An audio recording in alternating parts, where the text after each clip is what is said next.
Was that Batman?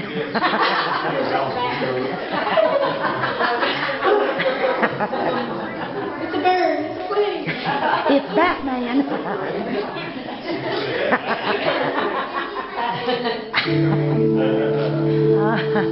You sing this one?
sat and watched, and I'm not bringing my message. I want you to listen for a second. I talked about this on Sunday, and it goes into the way that we look at things and the way we think about things. No matter what I said on Sunday morning as far as how Satan wants us to look at ourselves. Satan wants me to see all of my failures in my ministry. But I get to stand here on Sunday and look at the accomplishments in my ministry. And I still go home and Satan still tries to beat me to death. I was standing outside tonight and talking to Joanne. She's going through something real in her life right now.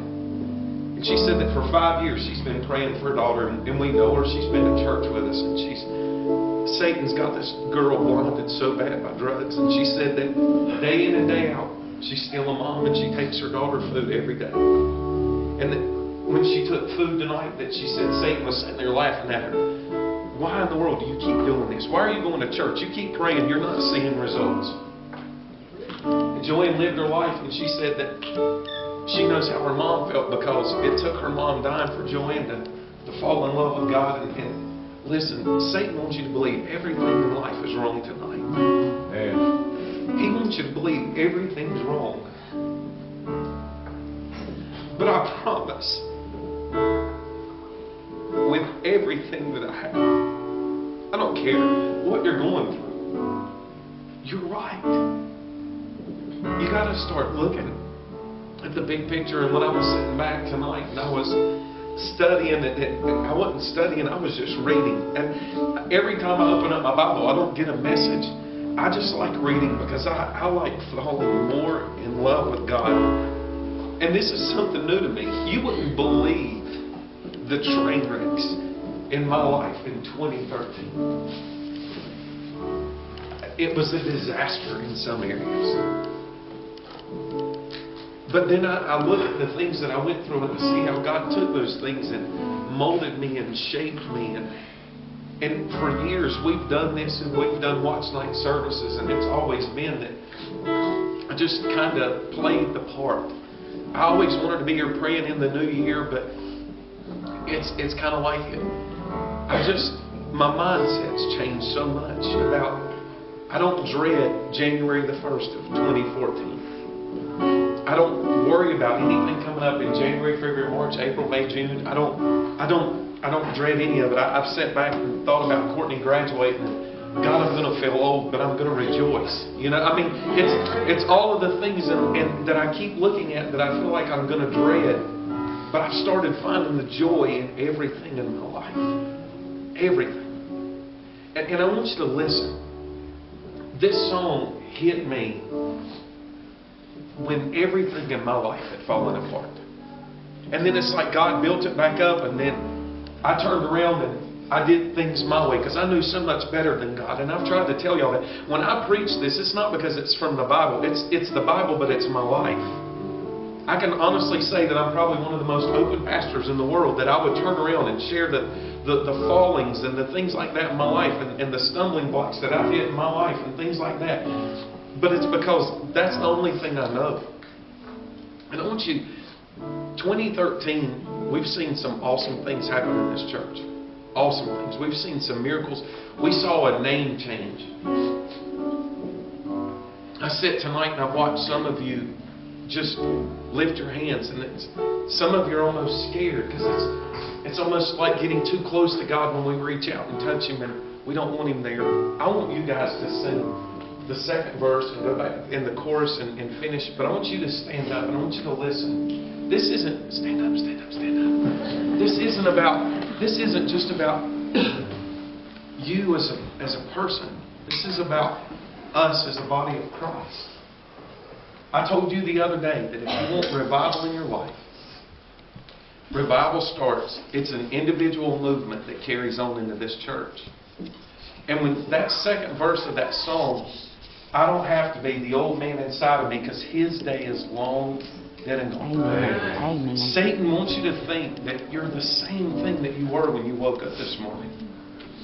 I promise you, I'm a better person today than I was when I woke up this morning.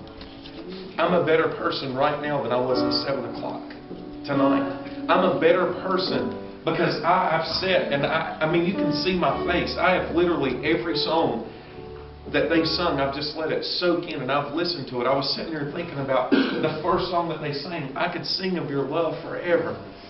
When we get to that point in our minds where that's what we think about, and we just embrace that with God. And when they sing this, I don't want you to just stand up just because I want you to stand up. This isn't Simon Says. I'm not trying to keep you awake till midnight. That's not what I'm doing. I want you to sing this, and I want you to put this in first person. Don't let this be Big Daddy Weave's song.